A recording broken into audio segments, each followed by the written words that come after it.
धम्मबंधू आणि भगिनींना, भगवान बुद्ध आणि त्यांचा धम्म या ग्रंथातला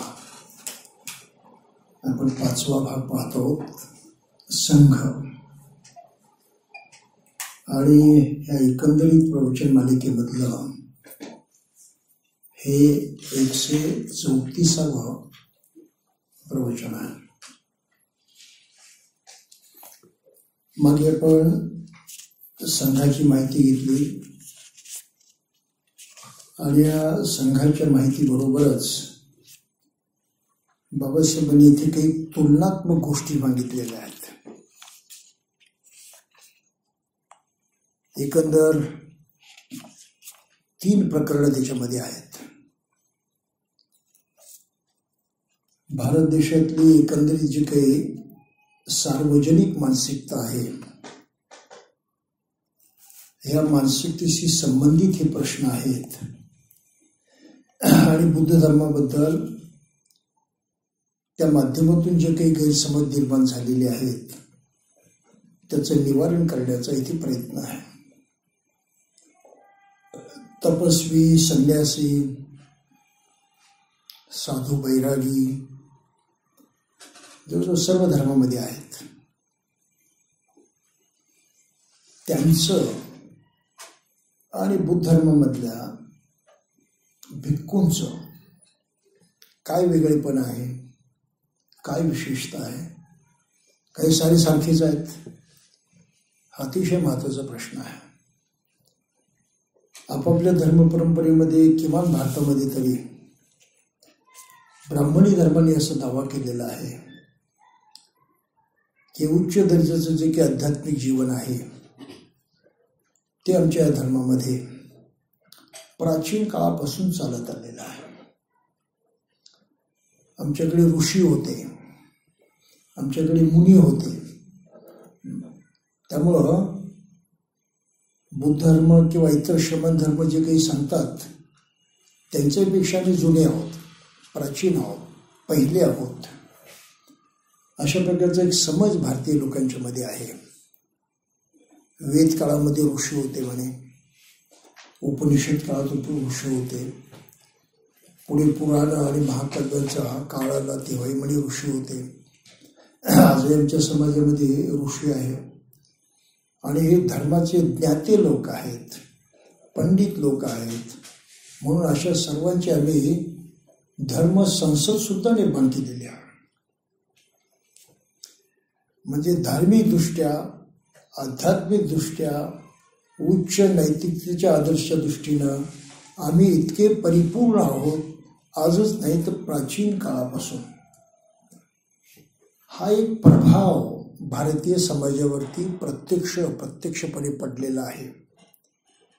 तो किती खरा आणि किती खोटा हे समजल्याशिवाय आपल्याला बुद्धाचं आणि बुद्धाच्या संघाचं आणि त्यामधल्या भिक्षूचं महत्त्व कळणार नाही.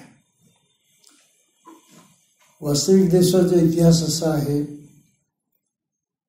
की 2 वेगवेगळ्या परंपरा होत्या प्राचीन काळापासून. त्यामध्ये सर्वात आद्य परंपरा जी धर्माशी संबंधित आहे, माणसाच्या भौतिक जीवनाच्या पलीकडचं असं जीवन जे समजलं जात होतं, मानलं जात होतं, त्याच्याशी संबंधित आहे. त्या परंपरेला श्रमण परंपरा म्हणतात. श्रमण याचा अर्थ आहे घरदार सोडून आंतरिक सुखासाठी जे व्यावहारिक जीवनामध्ये लाभत नाही अशा प्रकारच्या सुखासाठी मार्ग शोधणं, प्रयत्न करणं, त्याची प्राप्ती करणं. मग त्याला अनेक नावांनी ओळखलं जातं. कोणी म्हणतात ईश्वर प्राप्ती करणं आहे, कोणी म्हणतं आत्म्याशी तादात्म्य पावणं आहे, परमेश्वराचा जो आत्मा आहे त्या आत्म्याशी एकरूप होणं आहे, कोणी म्हणतात मुक्ती मिळणं आहे, कोणी म्हणतात स्वर्ग प्राप्ती होणं आहे, काही म्हणतात देवाच्या राज्यात प्रवेश करणं आहे, किंगडम ऑफ गॉड. अशा प्रकारच्या अनेक कल्पना ह्या भौतिक जीवनाच्या पलीकडचं काहीतरी जीवन आहे असं सांगणारे आहेत. आणि त्या जीवनाचा वेध घेण्याचा प्रयत्न प्राचीन काळापासून जो होत राहिला त्यामध्ये श्रमण बनण्याची परंपरा आहे. घरदार सोडून, भौतिक जीवन सोडून हे वेगळ्या प्रकारचं जीवन शोधण्याचा आणि ते आत्मसात करण्याचा प्रयत्न आहे. ह्या श्रमण संस्कृतीची पालमुळं आपल्याला हडप्पा मोहंजोदडोच्या संस्कृतीमध्ये पाहायला मिळतात. तिथे जी काही प्राचीन वस्तू सापडलेल्या आहेत पुरातत्वामध्ये, त्यामध्ये काही नाणी सापडलेली आहेत, मातीची भांडी सापडलेली आहेत, मातीच्या मुद्रा सापडलेल्या आहेत, इंग्लिशमध्ये त्याला प्लॅस्टिक फिगर म्हणतात, त्याही सापडलेल्या आहेत. आणि त्यामध्ये ध्यान करणाऱ्या माणसाची सुद्धा मुद्रा आहे, मेडिटेशन करणाऱ्या. त्यामुळे मेडिटेशन करण्याची, संन्यासी बनण्याची परंपरा मोहनजोदडो, हडप्पा इतक्या जुन्या काळापासूनची चालत आलेली आहे. ती परंपरा भारतात तशीच वाढलेली आहे त्याच पद्धतीनं. या उलट दुसरी परंपरा आहे जी प्रामुख्यानं आर्य संस्कृती म्हणून ओळखली जाते. आणि या आर्यांचे प्राचीन ग्रंथ म्हणजे प्रामुख्यानं वेद मानले जातात. त्यातला मुख्य फक्त ऋग्वेद आहे, दुसरा यजुर्वेद आहे, तिसरा हे वेद कसे गायाचे, ते कर्मकांड कसं करायचं याचा विधी शिकवणारे आणि त्या तालासुरामध्ये गायन कसं करायचं त्या मंत्राचं हे शिकवणारा तिसरा वेद आहे. त्याचं नाव सामवेद. चौथा वेद जो आहे तो मूळचा वेद नाही, तो नंतर ब्राह्मणांनी आपल्यामध्ये समाविष्ट करून घेतला. ओरिजिनल फक्त ऋग्वेद आहे. आणि या ऋग्वेदामध्ये कुठेही श्रमण नाहीत. घरदार सोडणं आणि अशा काही ती वेगळ्या जीवनाचा वेध घेणं, शोध घेणं ही ब्राह्मणी धर्माची परंपरा नाही. त्यांच्या धर्माची परंपरा 4 आश्रमामध्ये सांगितलेली आहे. आणि हे आमचं फार उच्च तत्वज्ञान आहे असे लोक सांगतात. या 4 आश्रमामध्ये पहिला आश्रम आहे ब्रह्मचर्य आश्रम, की जन्मल्यानंतर 25 वर्षापर्यंत माणसानं स्वतःची जडणघडण करावी, विद्या घ्यावी, कला कौशल्य शिकावं, ज्ञान मिळवावं आणि पुढे जगण्यासाठी लायक व्हावं. हा जो काळ आहे त्या काळाला त्यांनी ब्रह्मचर्य आश्रम असं नाव दिलेलं आहे. आणि या काळामध्ये गुरुकुळी जाऊन शिक्षण घ्यायचं ही त्यांची प्राचीन परंपरा आहे, ज्याला गुरुकुल परंपरा असं म्हणतात. पण या गुरुकुलामध्ये फक्त ब्राह्मण क्षत्रिय यांनाच प्रवेश होता, बाकी कोणालाही प्रवेश नव्हता. म्हणून गुरुकुल परंपरा ही ब्राह्मणी वर्चस्व जोपासणारी शिक्षण पद्धती आहे. त्याच्यामध्ये सर्वांचा समावेश होत नव्हता आणि पराकुटीचा भेदभाव करणारी आहे. आणि तोच भेदभाव मग त्या माणसांच्या मनामध्ये पुरेपूर रुजला जात असे आणि तेवढ्या बेदरकारपणे ते पुढचं आयुष्य जगत असत. त्यामुळे ती अतिशय घातक अशा प्रकारची शिक्षण पद्धती आहे. ही जातात आपण लक्षात घेतलं पाहिजे. आज वर्तमानपत्रातून बाकीच्या याच्यातून त्याचा गौरव केला जातो. आमची प्राचीन शिक्षण परंपरा अधिक चांगली शिक्षण परंपरा म्हणजे गुरुकुल परंपरा आहे. त्यावरती विश्वास ठेवण्यात काही अर्थ नाही. ती अतिशय टाकाऊ गोष्ट आहे. मनुष्यप्रजातीला, मनुष्य समाजाला अतिशय घातक अशा प्रकारची परंपरा आहे. दुसरा जो कालखंड होता 25 वर्षापासून 50 वर्षापर्यंतचा, त्याला ते गृहस्थाश्रम म्हणत होते. आणि ब्राह्मणी संस्कृतीमध्ये अविवाहित राहणं याला पाप मानलं जातं. प्रत्येकानं विवाह केलाच पाहिजे, सांसारिक जीवन जगलंच पाहिजे. का जगायचं, का ही सक्ती? तर म्हणे सांसारिक जीवन जगला तुम्ही, विवाह केला तर तुम्हाला पुत्र झाला पाहिजे. तुमचा पुत्र जेव्हा तुम्ही मेल्यानंतर तुम्हाला अग्नी देतो तेव्हा तुम्हाला डायरेक्ट स्वर्ग मिळतो. जर पुत्रानं अग्नी दिला नाही तर तुमचा स्वर्ग चुकतो. म्हणून पुत्र झाला पाहिजे, पुत्री चालणार नाही. आणि हा विश्वास भारतीय माणसाच्या मनामध्ये इतका रुजलेला आहे, त्यामुळे इथे भ्रूण हत्या होती कन्यांची. स्त्रीला तुच्छ मानलं जातं. स्त्री आपत्य जन्मूच द्यायचं नाही, जन्मलं तर मारून टाकायचं. अशा प्रकारच्या अतिशय घाणेरड्या, घातक, माणुसकीला कलंक लावणाऱ्या परंपरा देशामध्ये निर्माण झालेल्या आहेत. कारण लक्षात आलं, ही धार्मिक श्रद्धा त्याचं कारण आहे. म्हणून या देशामध्ये बेटी बचाव हा कार्यक्रम जर यशस्वी व्हायचा असेल तर काय केलं पाहिजे? ह्या धर्म शिकण्यावरती पहिला आघात केला पाहिजे आणि हा मूर्खपणा लोकांनी डोक्यातून काढून टाकावा, अशा प्रकारचं प्रबोधन केलं पाहिजे. काही लक्षात आपल्याला? का नुसतंच म्हणायचं बेटी बचाव म्हणजे इतका खोटेपणा आजही या देशामध्ये केला जातो आहे, इतका खोटेपणा. कारण धर्माची शिकवण आहे, पुत्रांना अग्नी दिल्याशिवाय स्वर्ग मिळत नाही. ते आम्ही बदलायला तयार नाही, ते खरं खोटं आम्ही मानायला तयार नाही. आम्ही ते मानणारच, त्याच्यावरती विश्वास ठेवणारच. म्हणून त्या तत्वाच्या विरुद्ध प्रचार करायचा नाही आणि इकडे बेटी बचावची घोषणा करायची. आहे ना प्रॉब्लेम? हा खोटेपणा या देशामध्ये चालू आहे, ही गोष्ट लक्षात घ्या. हे जाता जाता विषयात आलं म्हणून आपल्याला सांगणं फार गरजेचं आहे.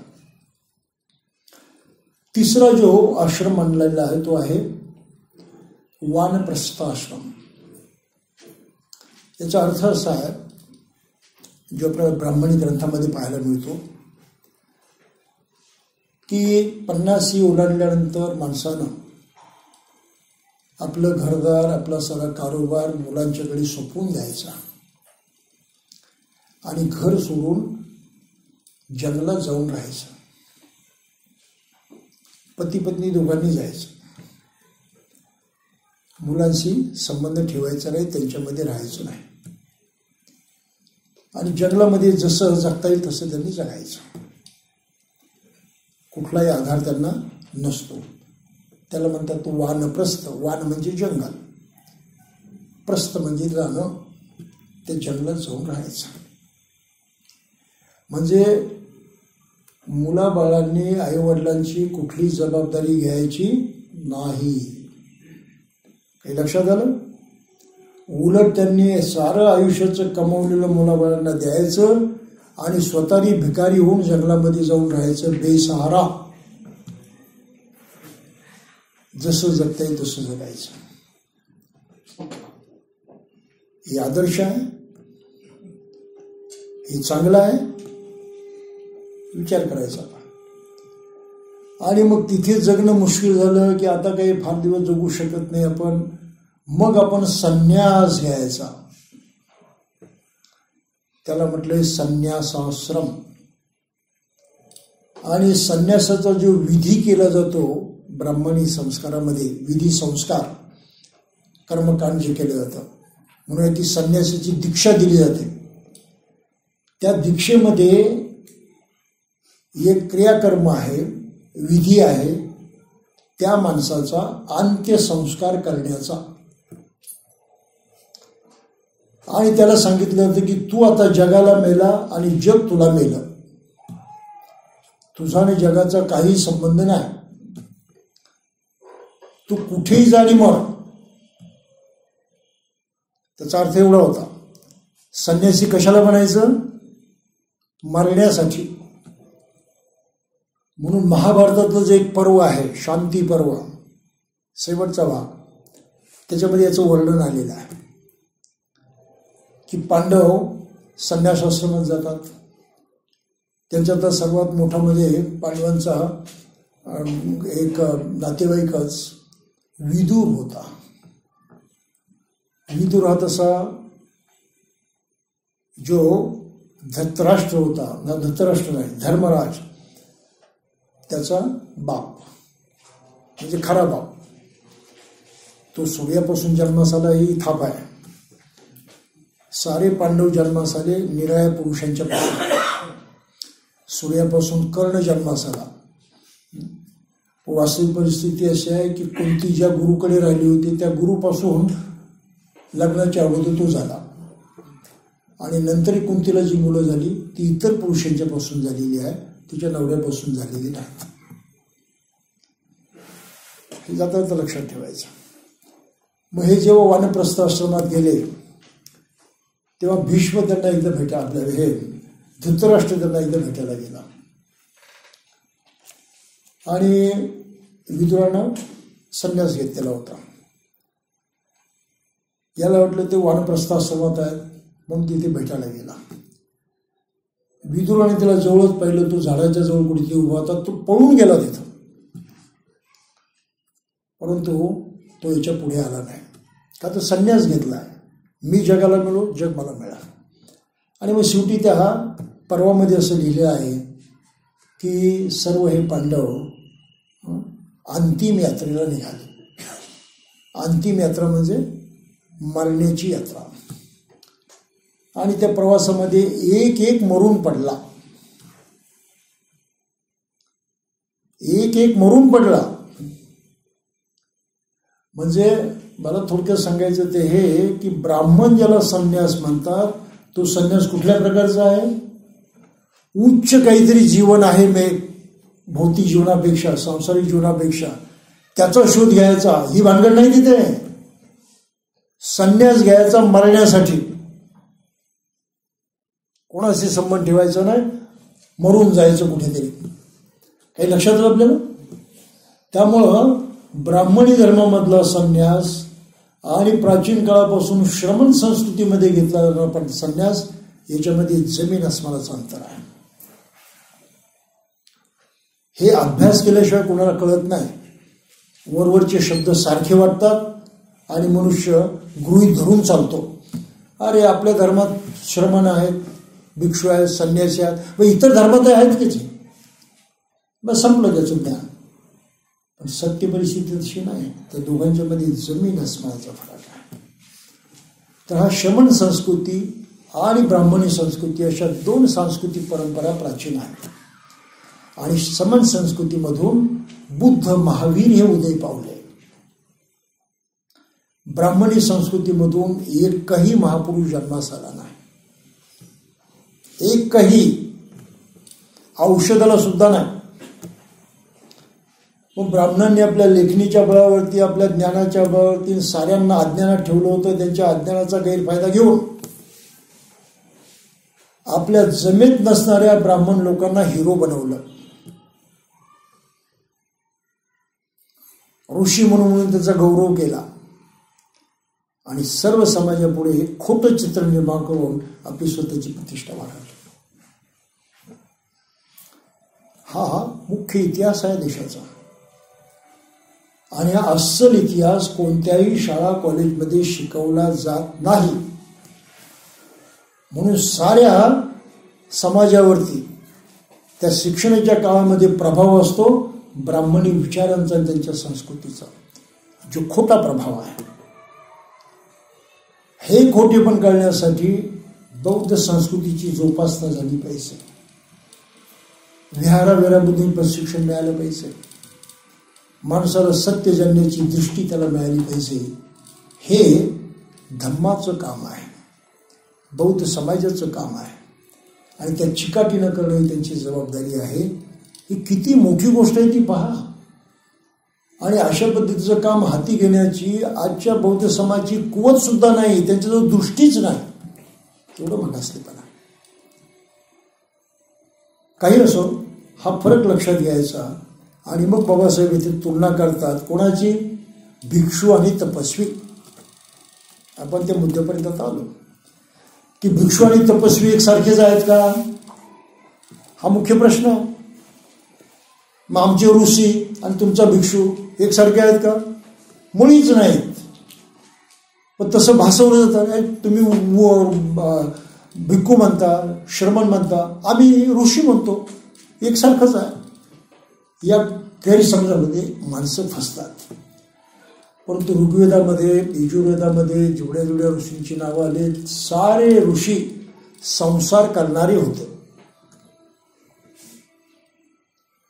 सारे ऋषी संसार करणारे होते.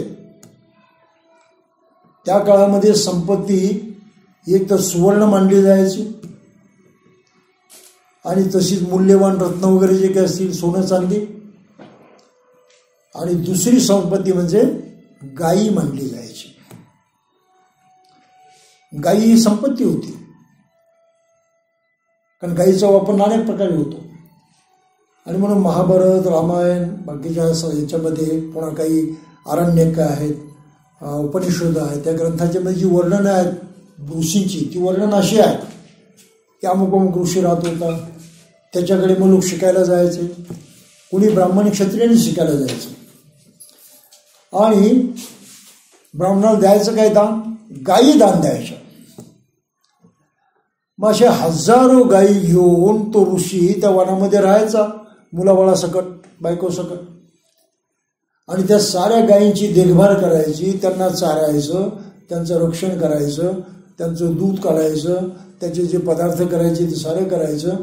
ही सारी डेअरी इंडस्ट्री जी आहे ती त्या आश्रममध्ये असायची. Dairy industry.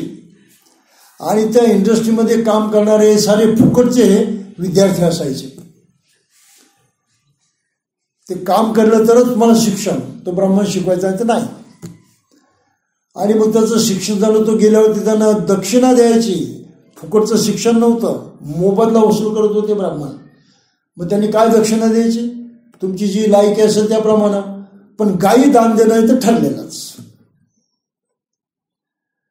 म्हणजे ब्राह्मणी धर्म पहिल्यापासून कुटुंबामध्ये अडकला होता, संसारामध्ये अडकला होता. पारमार्थिक जीवन, धार्मिक जीवन, व्यावहारिक जीवनाच्या पलीकडचं जीवन याच्याशी त्यांचा काडीचाही संबंध नव्हता. तो विचारही कधी कोणाच्या डोक्यामध्ये नव्हता. हे मुद्दाम लक्षात घ्यायचं. म्हणून ब्राह्मणी संस्कृतीमध्ये जे काही बौद्ध किंवा जैन संस्कृतीप्रमाणे संप्रदायाप्रमाणे काही पाहायला मिळतं, शब्द ऐकायला मिळतात, ते सारे फसवे शब्द आहेत, माणसाचा गोंधळ करणारे शब्द आहेत. आणि हे सारं स्पष्ट व्हावं म्हणून बाबासाहेबांनी प्रकरण लिहिलं. या देशामध्येच हा घोटाळा आहे, जगामध्ये नाही असा घोटाळा. काही लक्षात आलं आपल्याला? आणि हा घोटाळा जर आपण नीट लक्षात दिलाय तर आपण वाहवत जाऊ. जे वाईट आहे त्याला चांगलं म्हणू, त्याचा गौरव करत बसून त्याच्यामध्ये अडकून बसू. मग भिक्खू आणि तपस्वी दोन वेगवेगळ्या परंपरा आहेत. तपस्वी म्हणजे हिंदू धर्मातले संन्यासी, बैरागी, आणि इतकं स्वस्त आहे तिथे, दीक्षा वगैरे तर घेतही नाहीत. पण कोणी नुसते आपले भगवे वस्त्र घातलं की झाला कोण? गुरु, संत लोक लागले त्याच्या मागे. म्हणून अशा अनेक भिकारड्या लोकांची फौजचा फौज आपल्याला पाहायला मिळते. जरा कुंभमेळा जाऊन बघा, हे किती टाकाऊ आहे तेव्हा लक्षात येईल, तोपर्यंत ते कळायचं नाही. पण तो टाकाऊपणा पाहण्याची अक्कल, कुवत हिंदू माणसामध्ये नाही. तो त्याला धर्म मानतो आणि त्याची पूजा करायला लागतो. हे अज्ञान आहे देशात, आणि ते लक्षात यावं म्हणून बाबासाहेबांनी मुद्दाम हे प्रकरण लिहिलं असावं. भिक्खू आणि तपस्वी. तर भिक्खू म्हणजे तपस्वी काय? याचे उत्तर नाही असं आहे. स्वतः भगवंतांनीच या नावाच्या परिवाचकाबरोबर झालेल्या संवादात या प्रश्नाचे नकारात्मक उत्तर दिलेलं आहे. एकदा भगवंत राजगृहाजवळ घग्रकूट पर्वतावरती राहत होते. त्यावेळेस उदंबरिका राणीच्या उद्यानामध्ये राहणाऱ्या पुष्कळशा परिव्राजकांमध्ये निग्रोध नावाचा एक परिव्राजक होता. हिंदू संन्यासी होता. त्या सुमारास भगवान गगनतटावरती राहत असताना सुमगंधा नदीच्या काठावर ज्या ठिकाणी मोरांना दाणे चालत असत तिथे मोकळ्या हवेत एरझारा करत होते, म्हणजे चक्रमण करत होते. त्यावेळी निगरोधाने भगवंतांना एरझारा घालताना पाहिले. तेव्हा तो आपल्या पारिवारिक अनुयायांना म्हणाला, कृपा करून शांत राहा. श्रमण गौतम सुमगंधेच्या तीरावरती आहेत. त्यांच्या सांगण्यावरून सर्व परिवाजक स्तब्ध झाले. नंतर ते परिवाजक निगरोधाजवळ गेले. निगरोध त्यास म्हणाला, भगवंत या, मी आपले स्वागत करतो. आपण इथे आगमन करण्याचा निश्चय करण्यापूर्वी पुष्कळच विचार केला असावा. या इथे सिद्ध असलेल्या आसनावरती आपण बसावे. बुद्ध बसल्यानंतर मग त्यांना प्रश्न विचारला बुद्धाला, श्रमण गौतम, आमच्या ह्या चमूत आल्या आहात, आमच्या ग्रुपमध्ये आलात. चमू म्हणजे ग्रुप. म्हणून मी त्यास एक प्रश्न विचारतो. भगवंताचा धर्म काय? आपल्या शिष्यांना ते काय धर्मविनय शिकवतात? आणि असे भगवंतांनी आत्मसुख प्राप्ती शिकवलेले शिष्य कशाला शरण जातात? त्यांच्या सदाचरणाची मुख्य तत्वे कोणती? असे बुद्ध धर्माबद्दल त्याने प्रश्न विचारले. बुद्ध त्याला म्हणाले, हे निगरोध, ज्याचा दृष्टिकोन, निष्ठा आणि श्रद्धा भिन्न आहेत, त्यांना मी आपल्या शिष्यांना आत्मसुख प्राप्तीसाठी काय शिकवतो, त्याचे अंतिम शरण्य काय आणि त्यांची सदाचरणाची मुख्य तत्वे कोणती, हे विनाभ्यास विना शिक्षण समजणे कठीण आहे.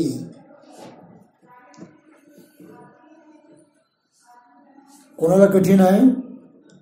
जे बुद्धाचे शिष्य नाही त्यांना, बाहेरच्या लोकांना, बुद्ध धर्माशी संबंध नसणाऱ्या लोकांना. काय कठीण आहे? बुद्ध धर्म समजणं कठीण आहे. बुद्ध काय शिकवून देतात ते समजणं कठीण आहे. का कठीण आहे? तर त्याचा अभ्यास त्यांना नाही, त्याचं ज्ञान त्यांना नाही, आणि म्हणून कठीण आहे. म्हणून जेवढे बुद्ध धर्माच्या बाहेरचे लोक आहेत त्यांना सत्य बुद्ध धर्म एकदम कळत नाही. तो शिकावा लागतो, तो अभ्यास करावा लागतो, त्याशिवाय बुद्ध धर्म कळत नाही. आणि ते शिकणं आणि अभ्यास करणं बौद्ध स्वतःही करत नाहीत, म्हणून बौद्ध असूनही त्यांना बुद्ध धर्म कळत नाही. अशी आजची स्थिती आहे. आजची स्थिती काय? बौद्धांना तरी बुद्ध धर्म कळतो का? प्रॉब्लेमच आहे मोठा. अनेकांना आपण बौद्ध आहोत म्हणजे काय त्याचाच पत्ता नाही. सरळ सरळ म्हणतात लोक, आम्ही जन्मानं बौद्ध. आता काय बोलायचं? आईच्या पोटामध्ये शिकला का बुद्धं शरण गच्छामी? नाही ना. कसा काय बाबा जन्मानं बौद्ध? विचारच करायचा नाही ना अजिबात. ही जे काही ब्राह्मणांनी भरलेलं आहे डोक्यामध्ये ते धरून पुढे चालायचं. आणि हे मला मुद्दाम बोलवून दाखवावंसं वाटतं, कारण मी हायली क्वालिफाईड माणसं बोलली त्याच्यामध्ये अडकलेली. माझे एक मित्र कधी काही लॉ कॉलेजचे प्रिन्सिपल होते आणि लॉ कमिशनचे सुद्धा मेंबर होते. कट्टर बौद्ध म्हणणारा मनुष्य मला काय म्हणत होता, हे धम्मदीक्षेचं फॅड भंतीजी बंद करा तुम्ही. धम्मदीक्षा या काय सांगत सुटला म्हणे तुम्ही लोकांना. आम्ही जन्मानं बौद्ध आहोत. मी दीक्षा घेत, माझ्या वडिलांनी दीक्षा घेतली, मी जन्मानं बौद्ध आहे. माझी मुलं जन्मानं बौद्ध आहेत. ही नात माझ्या मांडीवरती बसली म्हणे 2 वर्षाची, ही जन्मानं बौद्ध आहे.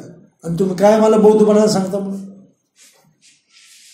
एक हायली क्वालिफाईड म्हणून कायद्यामधला PhD. फक्त मी तुम्हाला नाव सांगत नाही, उगीच बदनामी व्हायला नको कोणाची वगैरे म्हणून. आणि आजही असे अनेक हायली क्वालिफाईड माणसं हे प्रश्न विचारतात. कशाला दीक्षा घ्यायची आम्ही तर बौद्ध आहोत. अज्ञान किती गंभीर असतं, किती घातक असतं हे यावरून लक्षात घ्या.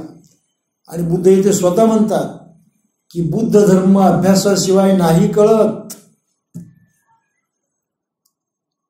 बुद्ध धर्माचं शिक्षण घेतल्याशिवाय नाही कळत. विना अभ्यास विना शिक्षण समजणे कठीण आहे.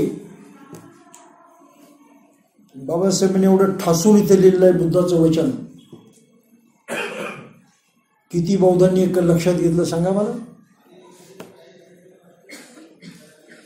काही असो, मग पुढे बुद्ध म्हणतात, परंतु हे निग्रोध, तू आपल्या स्वतःच्या सिद्धांताविषयी आणि खडतर जीवनविषयी मला प्रश्न विचार. तू जे जीवन जगतो आहेस आणि जे तपश्चर्या वगैरे करतो आहेस त्याबद्दलचे प्रश्न विचार. तू माझं राहू दे बाजूला, कारण ते अभ्यासाशिवाय नाही कळत, ते शिकल्याशिवाय नाही कळत, ती काही वेळ नाही आहे. मग तुझ्याबद्दलचं काय विचारायचं असेल ते विचार.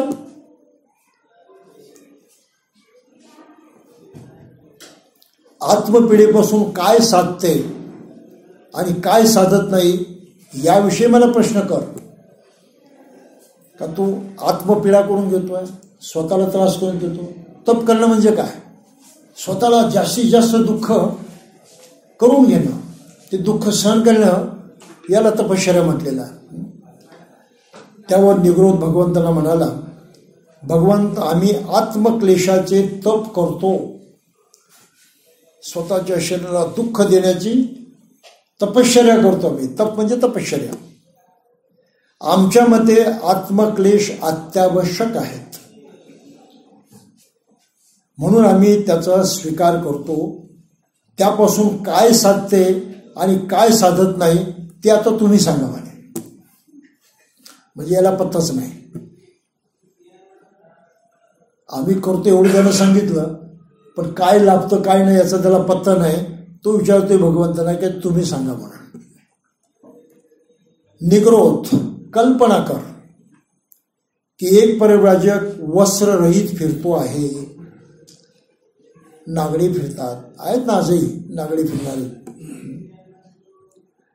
त्याला विशिष्ट काही वाईट सवयी आहेत. तो आपले हात चाटतो, आपल्याकडे येणाऱ्यांना मान देत नाही, त्याच्यासाठी मुद्दाम आणलेले किंवा तयार केलेले तो काहीच घेत नाही, आमंत्रण स्वीकारत नाही. ज्यात अन्न शिजवले आहे त्या भांड्यातले, उंबरठ्याच्या आत ठेवलेले, उखळातले, काट्याकुटावरचे, जात्यावरचे वगैरे काही घेत नाही. त्याप्रमाणे एकत्र भोजन करीत असलेल्या दोन माणसांचे, गर्भवती स्त्रीचे, बाळंतणीचे, संभुक्त स्त्रीजवळचे, दुष्काळातले, कुत्र्याजवळ असला तर तिथले, ज्या ठिकाणी माशा फणफणीत आहेत तिथले अन्न तो स्वीकारत नाही. मत्स्य म्हणजे मासे, मांस, मादकप्रिय पेय घेत नाही असा तो परिव्राजक आहे. तो कदाचित एकाच घरचे मागणारा असेल, एकच घास खाणारा असेल, 2 घरी मागणारा किंवा 2 घास खाणारा, 7 घरी मागणारा किंवा 7 घास खाणारा असेल. तो 1-2 अथवा 7 दाण्यावर उपजीविका करीत असेल. तो प्रतिदिनी एकदाच किंवा दिवसातून एकदा किंवा 7 दिवसातून एकदाच अन्न भक्षण करीत असेल. अशा रीतीने नियमाप्रमाणे अर्ध्या महिन्याच्या अंतरानं अन्न सेवन करण्याची त्याची पद्धत असेल. तो शाक अथवा वनात उगवणारे तांदूळ अथवा निसाग बीजे अथवा चांबड्याचे तुकडे अथवा आटा अथवा भाताचा कोंडा, भाताचे पीठ अथवा कणी अथवा तेलबीजे अथवा गवत अथवा गाईचे शेण अथवा रानातील वाऱ्यानं पडलेली फळे फुले खाऊन तो राहत असेल. तो जाळे भरते तागाचे कापड अथवा प्रेतावरून फेकून दिलेल्या चिंध्या अथवा तिरिटा झाडाची वलकले अथवा काळविटाची कातडी अथवा कुशतंतू अथवा मनुष्य केसापासून आणि घोड्यांच्या केसापासून बनवलेली कांबळी अथवा घुबडाच्या पिसापासून बनवलेले कपडे वापरीत असेल. त्याला डोक्याचे व दाढीचे केस उपटून काढण्याची सवय जडलेली असेल, तो सदैव उभा राहणारा, टाचावर बसणारा, टाचावर बसून पुढे सरकण्याचं श्रम करणारा, काट्याच्या अथवा लोखंडाच्या मेखांच्या बिछाण्यावरती पहुडणारा, लाकडी फळीवर अथवा जमिनीवर एकाच कुशीवर झोपणारा असेल, तो मळ आणि धूळ धारण करणारा, वाटेल तेथे बसणारा, घाण खाणारा, पेय न पिणारा किंवा केवळ थंडी पाणी पिणारा असा तो असेल. म्हणजे त्या काळामध्ये आत्मतप, आत्मक्लेश, तपश्चर्या नावानं जे काही निर्णायक प्रकार करत होते ते सारे याच्यामध्ये आहे. आणि याच्यातले आजही काही चालू आहे. पुन्हा तर नग्न लोक आहेतच. जैनांच्या मध्ये सुद्धा नग्न संप्रदाय, ज्याला दिगंबर म्हणतात, वस्त्र वापरत नाहीत ते. हातामध्ये फक्त एक पंखा असतो, तोही अंगावरचे प्राणी झटकून टाकण्यासाठी, नाहीतर कायम नागडे असतात. त्यांच्या आश्रमामध्ये गेलेलो आहे, माझे दोस्त आहेत काही, त्यांच्याबरोबर बसून मी कार्यक्रम सुद्धा केलेले आहेत. त्याकडे उघडे बंब शेजारी बसलेले आणि मी तिथे चिवरमध्ये बसलेले, अशी मजेशीर गोष्ट आहे. त्याचे फोटो सुद्धा आहेत. त्यांच्या आश्रमातही गेलेलो आहे, त्यांनी मला त्यांच्या आश्रमातही बोलवलं. काही नसतं इथे, प्लॅंक असतं, अशी फळकुटं, त्याच्यावरती ते बसलेले असतात. झोपायचं त्याच्यावरच. कापड नाही, कापड अजिबात वापरत नाही. अंगावर पांघरायला नाही, खाली अंथरायला सुद्धा नाही. फार थंडी असली तर गवताच्या मध्ये घुसून झोपतात. अंगावरती गवत घ्यायचं किंवा गवताच्या त्या गंजीमध्ये झोपायचं. आजही करतात. मिळतं काय प्रश्न तो आहे. प्राप्ती काय होती प्रश्न तो आहे. आजही जैन समाजामध्ये उपोषित करण्याच्या प्रथा आहेत. आणि संथारा व्रत आहे त्यांच्याकडे. संथारा व्रतामध्ये मनुष्य मरण्याची तयारी करतो, दररोज अन्न कमी कमी कमी कमी करत. मग शेवटी दिवसातून एखादाच घास खायचा, मग खायचंच नाही. अशा तऱ्हेनं शरीर दुर्बळ करायचं आणि त्यामुळे त्यांचा अंत होऊन जातो. हे आजही करणारे लोक आहेत. प्राचीन काळची तर परंपरा. मिळालं काय हा प्रश्न आहे, प्राप्ती काय झाली हा प्रश्न आहे. आणि त्याबद्दल बुद्ध इथे सांगतात ती महत्वाची गोष्ट आहे. हे सर्व केल्यावर निग्रोध, त्यानं क्लेशाचे व्रत पाळले किंवा नाही, यापैकी तू काय मानणार. तो म्हणतो, भगवान त्या सर्व गोष्टी त्यानं केल्या तर आत्मक्लेशाचे तप त्याने पूर्ण केले असं मी म्हणणार. मग हे निग्रोधा, ह्या आत्मक्लेशाचे तप करणारा माझ्या मते अनेक परीनं कलंकित झालेला असतो. तो शुद्ध नसतो, हे करणारा कलंकित झालेला आहे. कसं ते बुद्धाने पुढे सांगितलेलं. भगवंत कलंकित कसा काय. निग्रोध, जेव्हा परिवाजक एखाद्या तपाचे व्रत धारण करतो तेव्हा त्याचे योगेच संतुष्ट होऊन आपले ध्येय साधले असे त्याला वाटू लागते, तसा तो मानू लागतो. आणि निग्रोधा हाच परिवाजकाला जडणारा पहिला दोष आहे. बस पोचलो, बस मिळालं, जगतोय तर अतिशय दुःखाचं जीवन, परंतु त्या भ्रमामध्ये तो वावरतो. हे त्याचा पहिला दोष आहे. निग्रोध जेव्हा परिवाजक तपाचे व्रत धरतो तेव्हा स्वतःला उच्च समजून दुसऱ्याचा तिरस्कार करू लागतो. हा सुद्धा परिव्राजकीय आचरणातील कलंक आहे. म्हणून सारे तपस्वी दुसऱ्याला नीच मानतात. आमच्या योग्यतेचं कोणी नाही. त्या उत्तर भारतातही एक होता, कोणीतरी लाकडाच्या गवताच्या गंजीवरती बसायचा आणि दर्शनाला वेळेला म्हणजे तिथून आपला एक पाय बाहेर काढून माणसाच्या डोक्यावर ठेवायचा. त्यामध्ये आमचे माझेही प्राईम मिनिस्टर चंद्रशेखर सुद्धा आहेत, डोक्यावरती पाय घेऊन द्या आशीर्वाद घेणारे आहे. ते प्रकार असे. आणि कुंभमेळ्यामध्ये तर काय नुसता भयंकर गोंधळच असतो. नाना प्रकारच्या अशा फालतू गोष्टी आपल्या कुंभमेळ्यामध्ये पाहायला मिळतात. आणि त्यांना लोक पवित्र मानतात. ही माणसं सुखी आहेत का प्रश्न तो आहे. त्यांना काय मिळालं. मिळालं तर काहीच नाही. पण हे कष्ट करून दाखवणं, हे क्लेश करून दाखवणं, लोकांच्यावरती इम्प्रेशन पडतं, ते तुम्हाला मानायला लागतात आणि तुम्ही त्यांना तुच्छ नाही करणार. हे आमच्यासारखे नाही, आम्ही आध्यात्मिक, आम्ही धार्मिक, हे बाकीचे सारे टाकावं. हा गर्व ज्याच्या मनामध्ये शिरला तो काही चांगला मनुष्य होणार आहे का? होऊ शकत नाही. पण याची त्यांना खबरबात सुद्धा नाही, ते त्याच्यामध्येच मस्त आहे. निग्रोधा.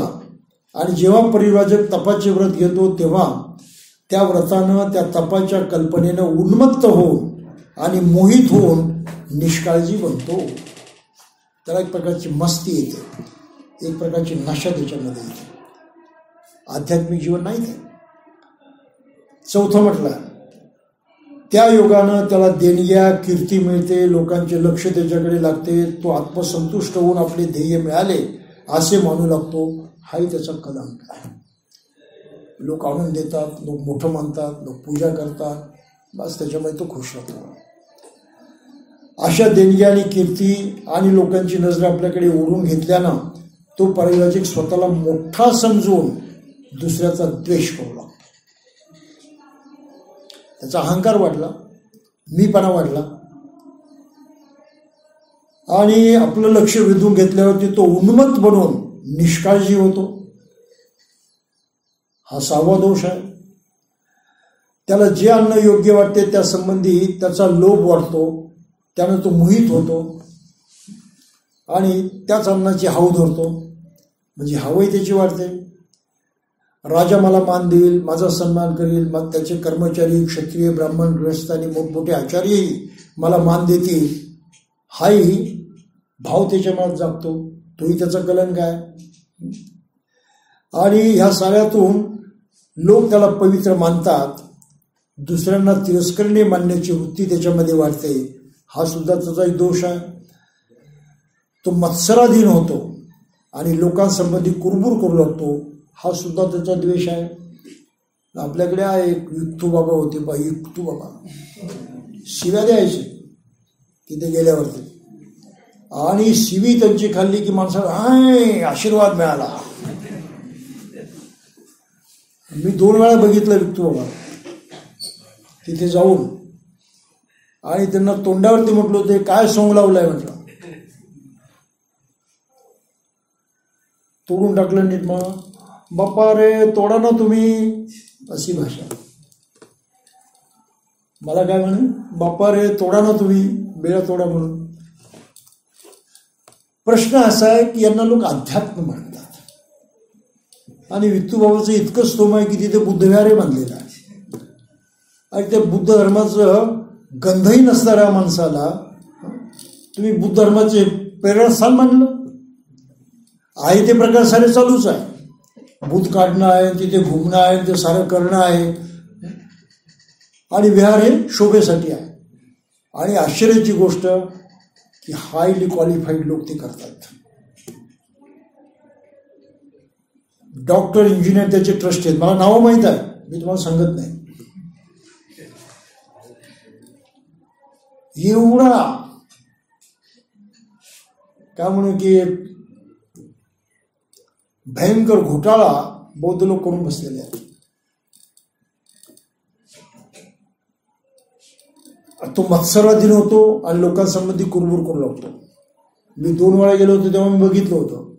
कोणी आला की शिवी दिली, मनुष्य आनंदित व्हायचा, लागलीच काहीतरी लिहून टाकायचा, लॉटरीचं तिकीट घ्यायचं, नंबर लागणार. नाहीतर दुसरा प्रकार होतो ना सट्ट्याचा, काय म्हणतात त्याला, नंबर लावण्याचे, काय नाव त्याचं, दुसरा सट्ट्याचा प्रकार होता ना मटका. हा, मटक्याचे नंबर मी स्वतः नजरेनं पाहिलेला आहे. मटक्याचे नंबर लोक लिहून घ्यायचे. बाबानं शिव्या दिल्या, अरे किती अक्षराची शिव्या आहे, बस त्या नंबरचं तिकीट घ्या, मटका लावायचा. हे धर्मजीवन आहे, हे पवित्र जीवन आहे.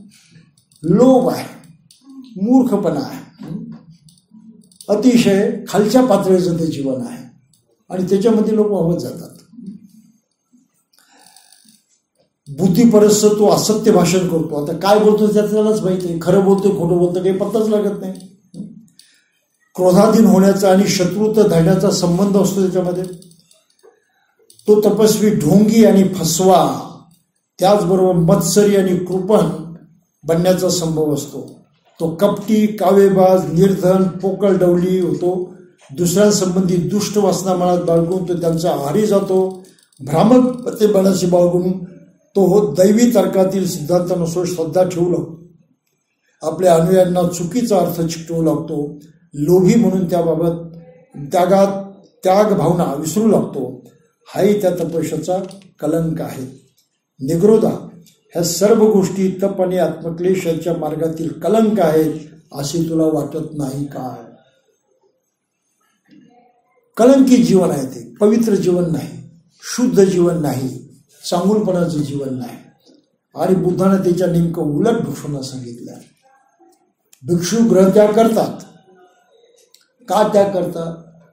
की या संसारामध्ये लोभही आहे, द्वेष आहे, मत्सरही आहे, नकारात्मक भावना सुद्धा आहेत. आणि आपण त्या भावनांना चिकटून राहतो. म्हणून संसार करायचं की मिळवणं हे माणसाची पहिली गरज असते. मग किती मिळवायचं, त्याला सिलिंग वगैरे काही असतं का? किती मिळवायचं याला सिलिंग आहे का? मर्यादा आहे का? एखादा सिलिंग ऍक्ट केला पाहिजे, खरंच केला पाहिजे, त्याची गरज आहे. बेफाम माणूस मिळवत जातो. मग आता हे सारं मिळवत असताना, स्वतःजवळ बटोरत असताना, गोळा करत असताना कित्येक माणसं हलाल होऊन मरतात. त्याची कोणाला काही किंमत असते? काही जाणीव असते? आजही भांडवलशाहीमध्ये कमीत कमी पगार देऊन जास्तीत जास्त काम करून घेण्याची पद्धती आहेत ना. सरकारी नोकऱ्यामध्ये संरक्षण होतं, विमा होता, घर राहायला दिलं पाहिजे, ड्युटीचे तास नेमके असले पाहिजे, पगारी सुट्ट्या असल्या पाहिजे, अशा अनेक सवलती होत्या. आजच्या खाजगीकरणामध्ये कामगाराला काय सवलत आहे सांगा? त्याला पगार वाढण्याची सवलत नाही, नोकरी टिकेल की नाही त्याची गॅरंटी नाही. म्हणजे आज भांडवलशाही प्रत्यक्ष कामगारांचं शोषण करते आहे. एवढा प्रचंड अन्याय होतो आहे. आणि या देशातलं सरकार धडाधड साऱ्या सरकारी यंत्रणा खाजगीकरणामध्ये मोडीत करत आहे. काय चाललंय देशामध्ये? काही लक्षात आपल्याला? माणुसकी उद्ध्वस्त होत चाललेली आहे आणि भौतिक संमतीची मुजोरी वाढत चाललेली आहे देशामध्ये. हे वाईट आहे. बुद्धाने काय सांगितलं की याच्या आहारी गेल्यावर तर मनुष्य अनिर्बंध बनतो. इतरांची पर्वा करत नाही, त्यांच्या सुखाची, जगण्याची, कशाचीच पर्वा करत नाही. त्याच्या जीवावरती उठतो, दुःख निर्माण करतो. मग लोभातून दुःख कसं निर्माण होतं हे तू जाण भिक्षू बनवून, त्याच्यातून मुक्त हो आणि लोकांना शिकव. द्वेषातून दुःख कसं निर्माण होतं हे तू जाण, त्याच्यातून मुक्त हो, लोकांना शिकव. मोहातून दुःख कसं निर्माण होतं तू लक्षात घे, त्याच्यातून मुक्त हो, लोकांना शिकव. अशा तऱ्हेने तू परिपूर्ण बन. आणि ज्यामधून दुःख निर्माण होतं त्या प्रकारामध्ये लोक भौतिक जीवन जगतात, त्यांना मदत कर. त्यांच्या हितासाठी, त्यांच्या सुखासाठी, त्यांच्या कल्याणासाठी. म्हणून बहुजन हिताय बहुजन सुखाय हे ध्येय दिलेलं आहे. भिक्षू अनंत पटीनं श्रेष्ठ आहे, हे थोडंसं लक्षात घ्या आपण. अनंत पटीनं. भिक्षूची तुलना कुठलाही श्रमण करू शकत नाही, संन्यासी करू शकत नाही.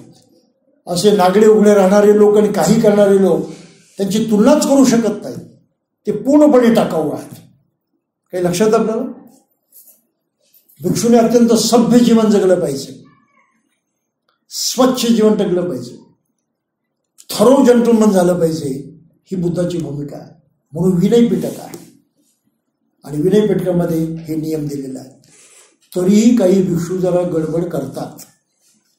ती काय गडबड आहे ते आपण लक्ष देऊन हा चॅप्टर बंद करू. नागपुरामध्ये मला असे काही भिक्षू पाहायला मिळाले जे योग्य प्रकारचं चिवर वापरत नाहीत, परंतु निळ्या रंगाच्या चिंध्या तुकडे करून त्याचं गोधडीसारखं वस्त्र शिवून, गोधडी माहिती ना, वाकळ म्हणतात त्याला, गोधडी म्हणतात, मराठीमध्ये 2 शब्द आहेत, ते अंगावरती घालतात आणि लोकांना म्हणतात की आम्ही पानसुकुलिक आहोत. आता एकालाही कळत नाही पानसुकुल काय ते. आम्ही पानसुकुलिक आहोत असं म्हणतात, ते एकालाही कळत नाही.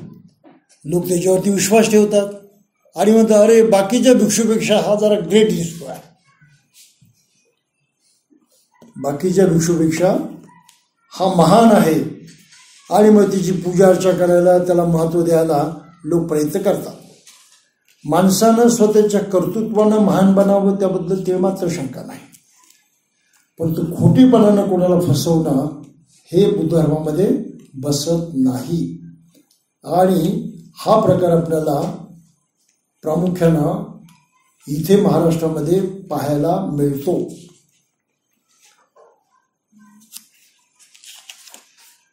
तर पानसुकुली काय आहे ते थोडंसं मी आपल्याला सांगू इच्छितो. पानसुकुल त्याचा मुख्य अर्थ आहे की स्मशानामध्ये लोक प्रेत नेतात आणि प्रेतावरती जे काही कपडे असतात हे कपडे त्या स्मशानामध्ये टाकून देतात. मग प्रेतावरती चादर घालतील, आणखी काही घालतील, हे तर करतात ना. त्यातली कोणती वस्तू मनुष्य घेऊन येतो परत? प्रेतावरती एक चादर टाकली, शाल टाकली, जरा मूल्यवानही असेल, किमती असेल, फार सुंदरही असेल, नवी कोरी असेल, पण तिकडे प्रेत झाल्यावरती मनुष्य ती घरी घेऊन येतो का? अजिबात घेऊन येत नाही. हे प्रेतावरचे सर्व कपडे स्मशानामध्ये फेकून दिले जातात. प्राचीन काळामध्ये वस्त्र मिळणे कठीण असायचं, कारण सूत काढावं लागायचं, वस्त्र विणावं लागायचं. त्यामुळे सर्वांना वस्त्र मिळणं फार कठीण असायचं. कमीत कमी वस्त्रावरती माणसं जगत होती असा तो काळ होता. म्हणून भिक्षू वगैरे जे कोणी व्हायचे त्यांना सुद्धा वस्त्र मिळणं कठीण असायचं. म्हणून एक प्राचीन परंपरा होती की त्यांनी स्मशानामधली वस्त्र गोळा करायची. आणि ह्या चिवराचा एक पॅटर्न आहे, एक विशिष्ट प्रकारचं डिझाईन आहे. हे डिझाईन आहे भात शेतीच्या प्रदेशाचं, की आपण दूर राहिलं की आपला भाताची शेती कशी दिसते. इथे तुकडा आहे, तिथे तुकडा आहे, मधून बांध आहेत, असंच पाहायला मिळतं ना. तर हे बिहारमधल्या भात शेतीच्या त्या पॅटर्नवरती बुद्धांना चिवर तयार करायला सांगितलं भिक्षूंना. ग्रामीण भागातला तो पॅटर्न या चिवरामध्ये आहे आणि त्या पॅटर्नचं चिवर शिवलेलं असतं.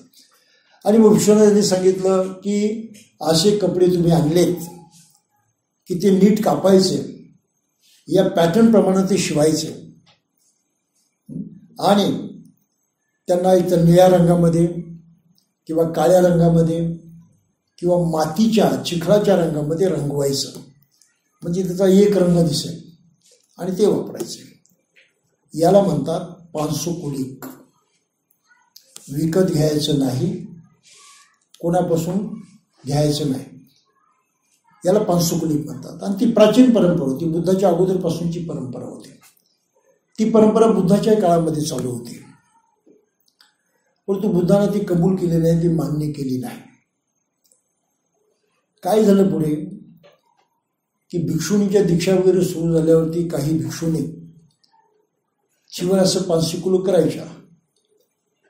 मग निळा रंग द्यायचा, लाल रंग द्यायचा, काळा रंग द्यायचा.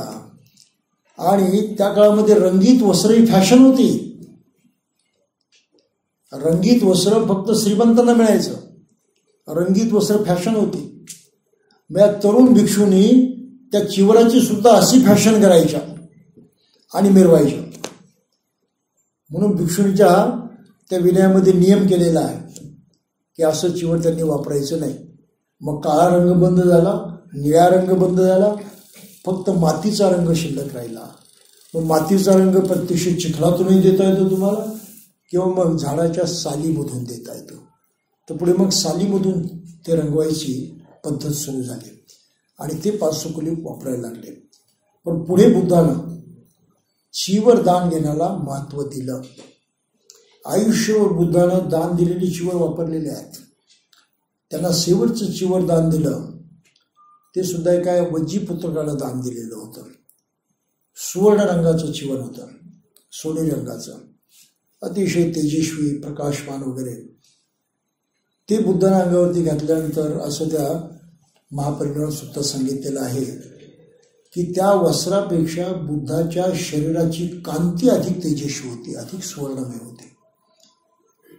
आनंदाने विचारलं, भगवान असं कसं काय की हे इतकं मूल्यवान चिवर, सुवर्ण रंगाचं चिवर, इतकं तेजस्वी, आपण इंग्लिशमध्ये ब्राईट म्हणतो, पण त्यापेक्षा तुमची त्वचा, तुमची कांती ब्राईटर आहे, अधिक तेजस्वी आहे. मग बुद्धानं सांगितलं की असं तथागताच्या जीवनात 2 वेळा घडत असतं.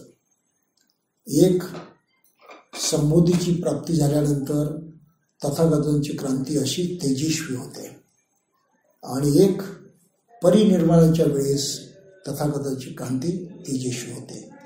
आणि हे चिवर त्यांना परिनिर्वाणाच्या वेळेस दान मिळालेलं होतं, आणि ते चिवर पाहूनच बुद्धाचं परिनिर्वाण झालेलं आहे. हे जातं तर लक्षात ठेवायचं. तर बुद्धानं भिक्षूंना सभ्य राहायला सांगितलं. मग तुम्ही स्मशानातले कपडे आणून चिवर केलं तर करा, पण त्याचा पॅटर्न हा असा आहे, आणि त्याचा रंग कोणता? मातीचा. पण महाराष्ट्रात मला असं पाहायला मिळते की भिक्षू हे निरनिराळ्या कलरचे तुकडे जोडून चिवर करतात गोधडीसारखे. हा पॅटर्न त्यांनी स्वीकारलाच नाही. त्याला अशा प्रकारे एकच रंग द्यायचा हे स्वीकारलेलं नाही, आणि ते घालून मिरवतात. हा बुद्धधर्मामधला भ्रष्टाचार आहे. आपण काहीतरी महान आहोत, आपण काहीतरी वेगळं आहोत असं लोकांच्यावरती सांगून त्यांना प्रभावित करण्याचा तो प्रयत्न आहे. जे आता आपण जे बघितलं त्या शिकवणीच्या पूर्णपणे विरोधात आहे. काही लक्षात आपलं? आता जे बघितलं आपण त्याच्या पूर्णपणे विरोधात आहे. तुम्ही लोकांना इम्प्रेस करण्यासाठी वापरू नका. आणि आज 2500 वर्ष भिक्षूंना पानसुकुली करण्याची गरज पडली नाही, कारण लोक श्रद्धेनं दान देतात. त्यामुळे जिथे चिवराचा दुष्काळच नाही तिथे तुम्हाला ही बळच करण्याची काय गरज आहे?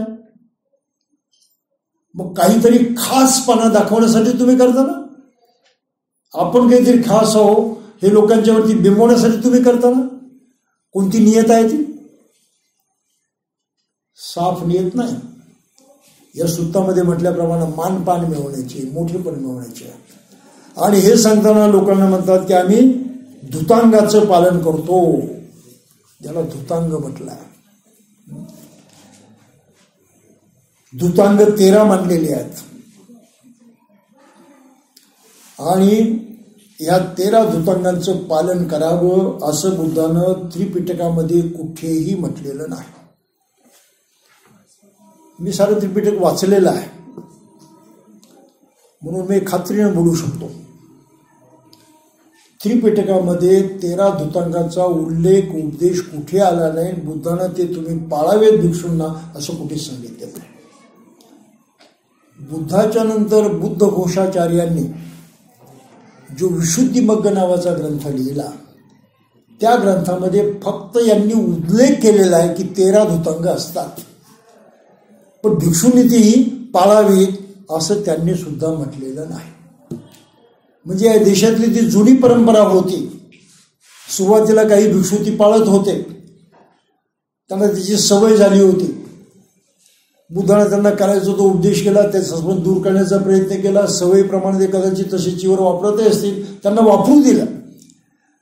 परंतु ती परंपरा त्यांनी आपल्या धर्मात निर्माण केलेली नाही. तर विशुद्धी मग्गामध्ये ती परंपरा सांगितलेली आहे. 13 प्रकारचं ते आचरण आहे, आणि हे सारं आचरण स्वतःला कष्ट देणार आहे, आत्मक्लेशाचं आहे. बुद्धानं आत्मक्लेश नाकारले. पहिल्याच प्रवचनामध्ये त्यांनी सांगितलेलं, हे भिक्षूंनो, आचरणाची 2 टोकं आहेत. त्या टोकाचं आचरण तुम्ही करायचं नाही. एक टोक आहे खा प्या मजा करा, त्याच्यामध्ये चंगळ करा. म्हणजे आपल्या भौतिक सांसारिक जीवनामध्ये चंगळ करा, बाकी काही पाहायचं नाही. हे एक जीवनचरणाचं वेगळं एक टोक आहे. आणि दुसरं, शरीराला ताप द्या, कष्ट करा, तपश्चर्या करा, हे सुद्धा दुसरं टोक आहे. या दोन्ही टोकांनी तुम्ही जायचं नाही, तुम्ही मध्यम मार्गाने जायचं. देवे भिक्कवे अंता पब्बचिते न सेवितब्बा, या दोन टोकांचं प्रबंचित माणसानं सेवन करायचं. ही बुद्धाची शिकवण आहे मध्यम मार्गाची. म्हणजे ह्या साऱ्या आत्मक्लेश करण्याच्या, स्वतःला त्रास देण्याच्या, स्वतःच्या शारीरिक वेदना सहन करण्याच्या सर्व शिकवणीच्या विरुद्ध बुद्धाची शिकवण आहे. आज काही भिक्षू तुम्हाला पायात चप्पल न घालताना फिरताना दिसतील. आत्मक्लेश आहे ते. उन्हाळ्यामध्ये त्रास होतोच ना. आज पायानं चालणं, अनवाणी पायानं चालणं शहरात तरी कुठं सुरक्षित आहे? व त्या रस्त्यावरती काचा असू शकतात, त्या रस्त्यावरती खळी असू शकतात, त्यावरती अनुकुचीचा दगड असू शकतात. इजा होतेच ना, त्रास होतोच ना. हे कष्ट का करतो तुम्ही? कशासाठी? कोणती आध्यात्मिक प्राप्ती होते? अजिबात होत नाही. पण लोकांच्यावरती इम्प्रेशन पडतं. किती खडतर मानणारा माणूस आहे, किती कट्टर मनुष्य आचरण करणार. अरे आचरण काहीच करत नाही, तो स्वतःला त्रास देऊन तुमच्यावरती इम्प्रेशन पाडतोय. यापेक्षा दुसरं काही होत नाही. हेही करणारे लोक आहेत. ह्या प्रथा बंद झाल्या पाहिजेत. हे उपासकांनी सहन करता कामा नाही. भिक्षूंना शिकवलं पाहिजे. बुद्धांना सांगितलं नाही, तू नीट चांगला जंटलमन म्हणून वाग. बुद्धानं चपला वापरायला सांगितलं, विनय पिटकामध्ये लिहिलेला आहे. आणि तू वापरत नाही का बाबा? बुद्धाच्या शिकवणीपेक्षा तुझं मत मोठं आहे का? बुद्धानं सांगितल्या आचरणापेक्षा तुझं आचरण श्रेष्ठ आहे का? काय दाखवण्याचा प्रयत्न करतोयस? काय लोकांच्या पुढे मांडण्याचा प्रयत्न करतोयस? हे विचारलं पाहिजे. याचं कारण असं आहे की भारत हा असा एकमात्र देश आहे जगातला की जिथे बुवाबाजी नावाचा एक प्रचंड रोग कायमचा आहे ना.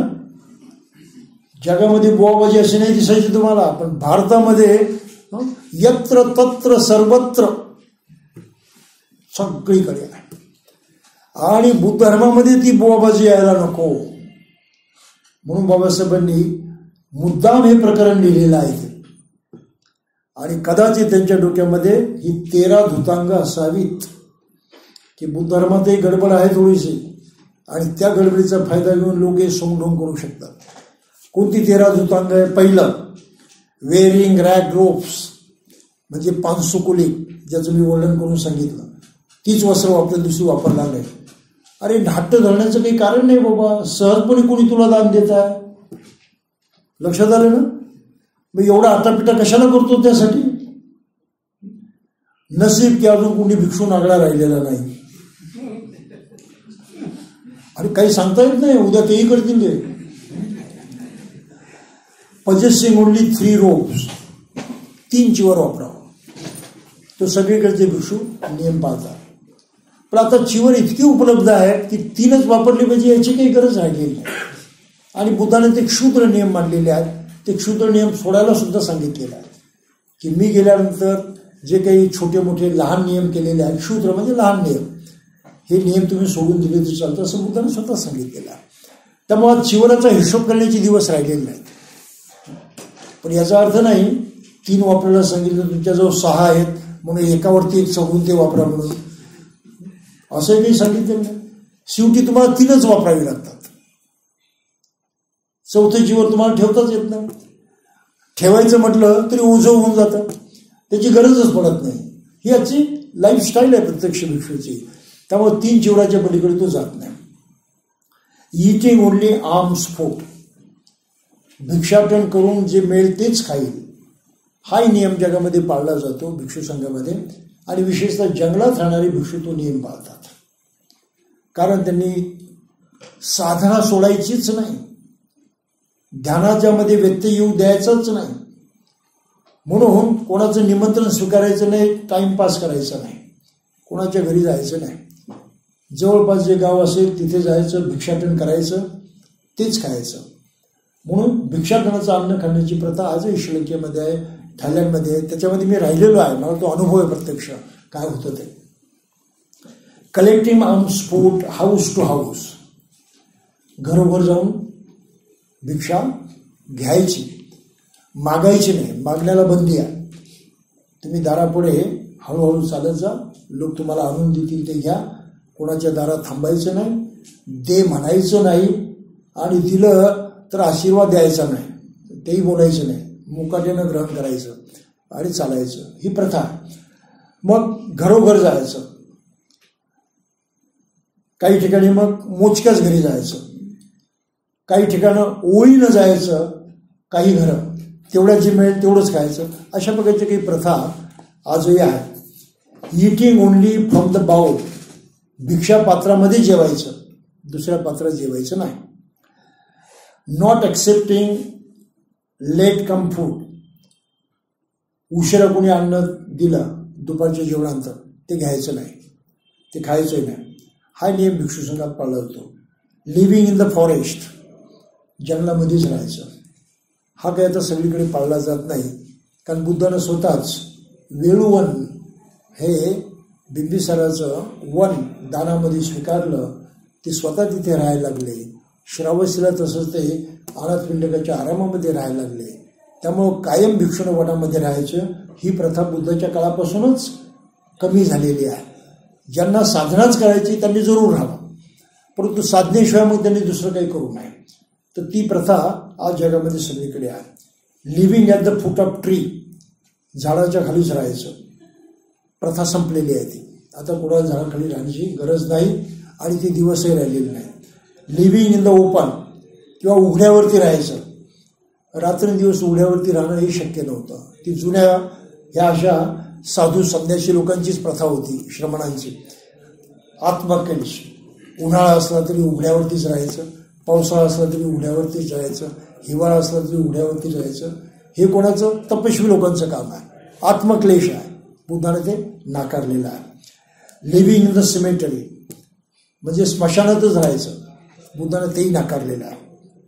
काही गरज नाही तुम्हाला स्मशानात राहायची. जेव्हा निवासाच्या सोयी आहेत आणि तुम्हाला शरीराला कष्ट करायचे नाही, तुमचं कार्य काय? मन घडवणं. मन घडवायचं असेल तर तुम्हाला आहाराची गरज आहे, कारण भुकेले राहिला तर मन एकाग्र राहतं का? उपास करण्याची अवस्था काय असते ती पहा. उपास करण्याचं सारं लक्ष कधी वेळ संपतो, कधी खातो. अस्थिर, तो अस्थिर झाला, चंचल झाला तर मनाला संस्कार मिळणार कसे? मन एकाग्र होणार कसं? म्हणून उपास करणं वाईट आहे. बुद्ध धर्मामध्ये उपास करत नाही. म्हणून ह्या गोष्टीला बुद्धानं नकार दिला. उघड्यावरती राहायचं नाही, सिमेट्रीमध्ये राहायचं नाही. being satisfied with whether dwelling is whatever dwelling is offered.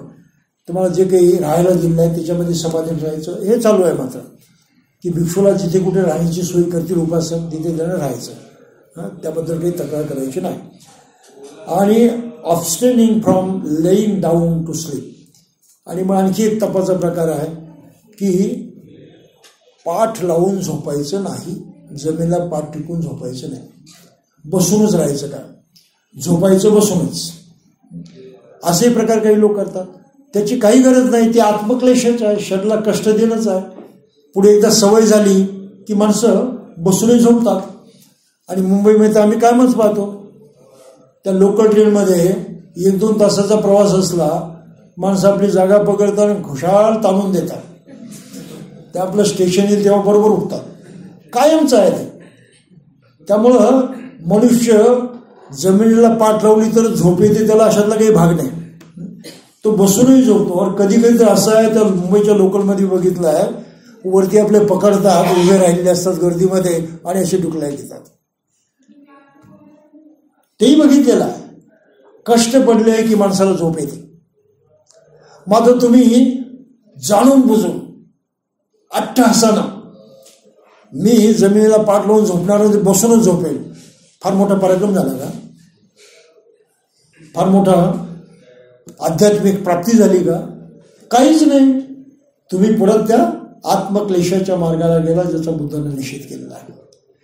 म्हणून सांगण्याचा मुद्दा हा आहे की अशा प्रकारे जे भिक्षू वागत असतील तर त्यांना समजून सांगा की हे सोंगढोंग तुम्ही करू नका, हा दिखावा तुम्ही करू नका, आणवानी पायाने मिरवू नका, गोधडीचं चिवर म्हणून लोकांना ते चिवर आहे असं म्हणून सांगू नका, आणि अशा तऱ्हेनं स्वतःच्या शरीराला त्रास देऊन आपण योगी आहोत, काहीतरी महान आहोत असं काही लोकांच्यावरती प्रभाव टाकू नका. हे आपण मुद्दाम लक्षात घेतलं पाहिजे. आणि त्यासाठी बुद्धांनी त्यांच्या धर्मामधलं एक प्रकरण आपण लक्षात ठेवलं पाहिजे की भिक्षू आणि इतर तपस्वी संन्यासी एकसारखे नाहीत, आणि हिंदू धर्मातले तर मुळीच नाहीत, ऋषी तर मुळीच नाहीत. एवढं आपण पक्क लक्षात ठेवायचं. हे लोकांच्या मनावरती बिंबवण्यासाठीच बाबासाहेबांनी प्रकरण लिहिलेलं आहे असं समजायला काहीही हरकत नाही. तर आपण सध्या इथेच थांबूया.